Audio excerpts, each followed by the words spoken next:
सर्वांचं स्वागत आहे आपल्या बेदळ त्यामध्ये मी तुमचा रतन महाराज आज आलो होतो सांगली गावात.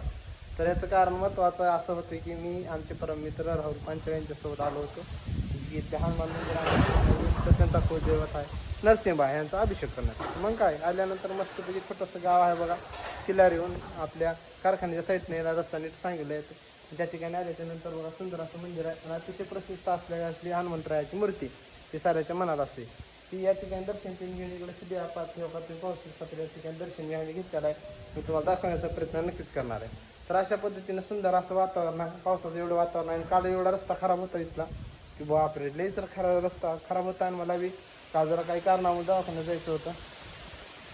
या ठिकाणी अशा पद्धतीने या ठिकाणी दर्शन तुम्ही घेऊ शकता.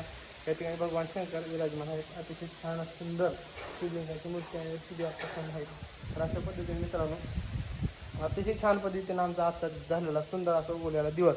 सकाळ रात्र जरी झाली असली तर आजचा दिवस पूर्ण आपला लांबण्यात आणि अर्धा दिवस या ठिकाणी सांगवी गावामध्ये गेलेला आहे.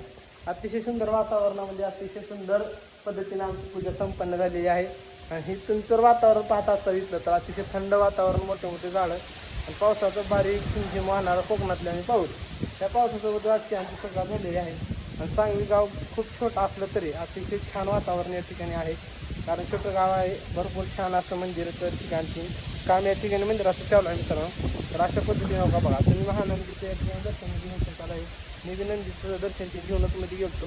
अशा पद्धतीने पाहू शकता इकडे बघा पूर्ण ब्लॉक ते बसून अतिशय नंबर वातावरणामध्ये बघा.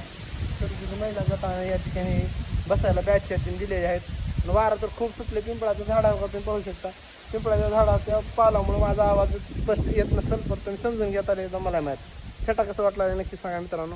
तर आता आम्हाला इथून जायचं आहे, थोड्याच वेळामध्ये आम्ही बी जाणार लांबजणला, कारण भरपूर अशी लग्नाची तयारी आमच्या राहुल पांचाळींच्या लग्नाची करायची आहे. येत्या 9 तारखेला त्यांचं लग्न आहे. त्यांच्या लग्नाला सर्वजण या सकाळी पहाटे 5 वाजल्यापासून 4 वाजल्यापासून गाड्या चालू आहेत. लास्ट गाडी 6 वाजून आहे असं त्यांचं म्हणणं आहे. होता तेवढं सर्वांनी या लग्नाला फुल धिंगाणा मस्ती करायचे. लग्न जरा लांब आहे परभणीला, त्यामुळे गाड्या लवकर निघणार आहेत मित्रांनो.